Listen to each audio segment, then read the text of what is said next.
Warning: the story you are about to hear is the true account of events surrounding the Taunton State Hospital in Massachusetts and may be extremely disturbing to some viewers. This video is not intended for viewers with medical conditions including mental, heart, or respiratory, as well as the elderly and children under the age of 17. Viewer discretion is strongly advised. Welcome to The Phantom.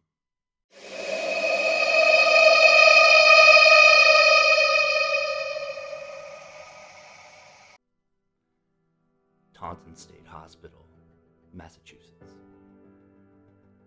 Numerous ghost stories are about sightings of single apparitions, whose tales begin with some horrible or traumatic event, resulting in a tragic end. Souls confined to the location where the vile crimes took place.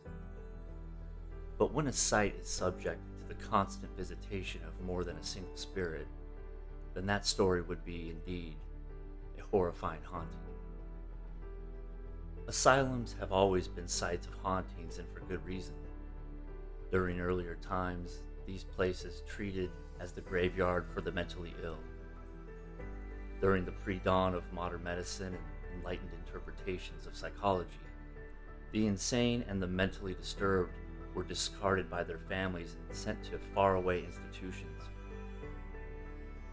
The doctors at these institutions had a free hand with performing horrific experiments on these patients, and in the dubious name of science. Little wonder, then, the ghosts, the hundreds of disturbed innocents who were tortured and killed, haunt many of these old asylums. Of these many asylums, the Taunton State Hospital, located in Massachusetts, was one of the most horrific places where the devil himself was said to have walked through the halls. The hospital opened in 1854. It was formerly called the State Lunatic Hospital in Taunton and served as the second state asylum. Ironically, it was built per the specifications of a doctor named Thomas Kirkbride, who advocated treating all mentally ill patients with care and compassion. They could be advised, though, through positivity and good feelings, not by shunning them or fearing them as most people were inclined to do. The building of the hospital followed his designs, including a large campus for patients to wander around, with recreation rooms and comfortable bedrooms. Patients were supposed to have sunlight, fresh air, good food, and plenty of space to move around.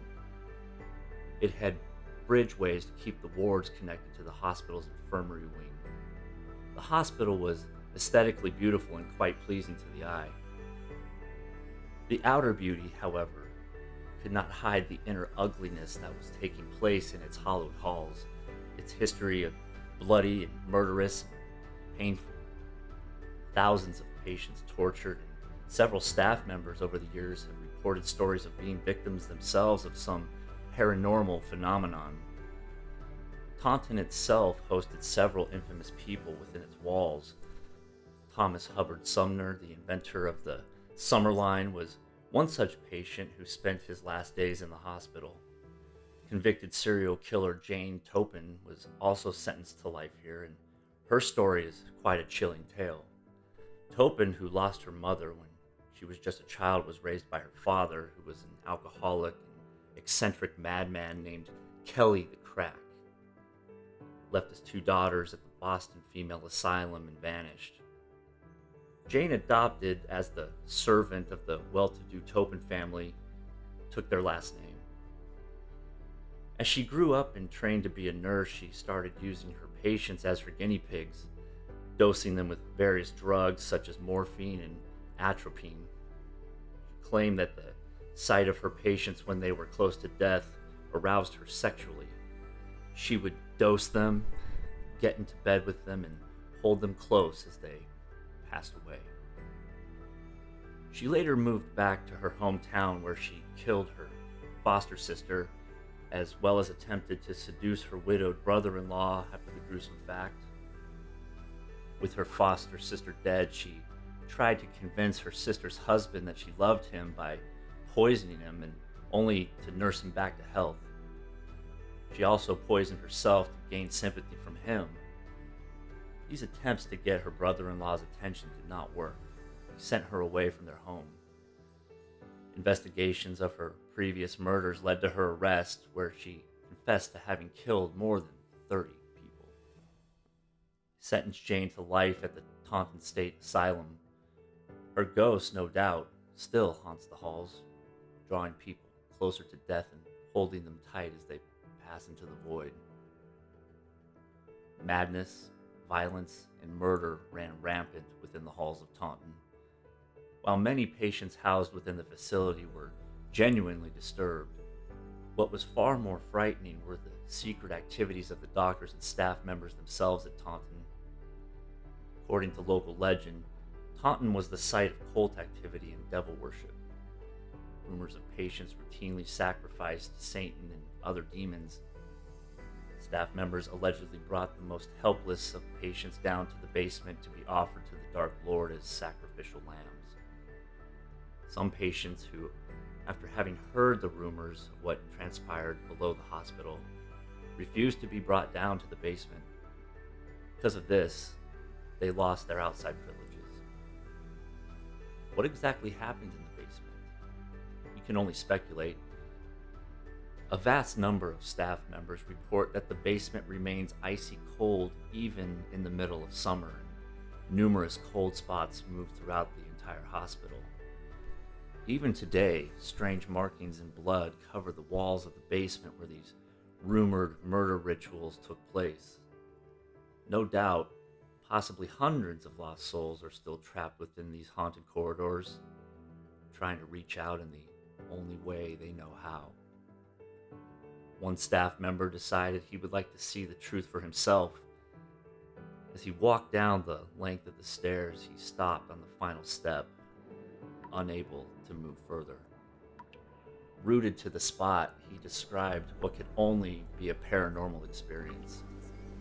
As he closed his eyes, he felt every single case of torture and pain that each of the tormented souls trapped within the hospital went through.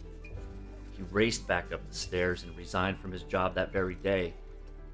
Even now, he has trouble explaining what he saw and went through and remains traumatized by his experience.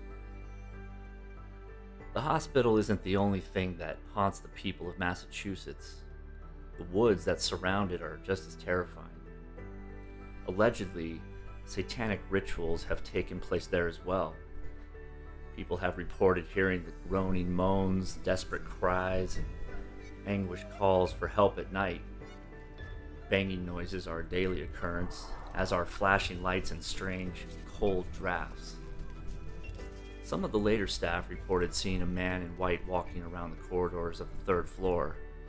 He flickers in and out of visibility, becoming physical and then vanishing, coming and going as he wishes. Sometimes he is simply a shadow that crawls across the wall in a slow, terrifying manner, as though looking for something.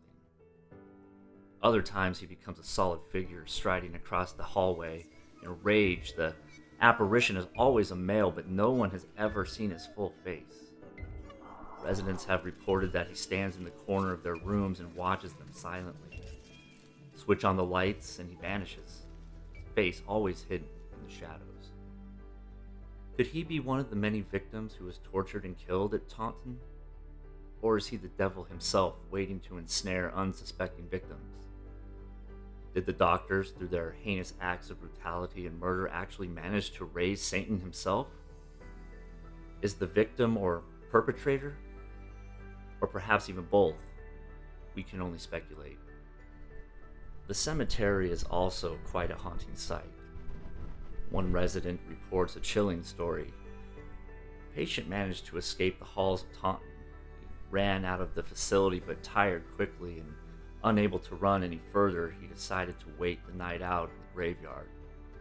It seemed to be a good idea because no one would think of looking for him within the grounds of the hospital itself. As he crouched near a tombstone, he felt the cold, icy grip of a hand holding his shoulder tight enough to bruise it. Thinking someone captured him, he threw his arms up, turning around to face his captor, only to see that there was no one behind him. A second later, a whisper murmured to his ear, It repeated itself again and again and again. Panicked and terrified, the man ran back into the hospital where he spent the rest of his days. Were both the ghostly hand and the disembodied voice of a ghost attempting to warn him to escape the halls of Taunton? Or was it the devil himself, trying to frighten the man into staying? One can only wonder. Doors slam, lights flash, and icy chills occur within the rooms of Taunton at any given time. The shadows dance, but not in a pleasant manner. The silhouettes speak of unimaginable horror, of the hundreds of innocents whose blood shed in an attempt to bring the devil to life within the walls of Taunton. It is not surprising that this has become one of the most haunted places in the United States of America. Taunton State Hospital, supposedly a sanctuary for the mentally disturbed where they might find peace of mind and solace of spirit, became something else. The doctors, meant to be their caretakers, turned into their captors as they used them as sacrificial lambs for slaughter, cutting them and offering them up as bait for the satanic rituals. Whether it was psychotic criminals like Jane Topin or the innocent victims whose families shipped them off to Taunton, thousands of trapped souls within the halls to this day, their souls have not found a way out of the mental institution. They remained imprisoned long after their bodies have died and rot under the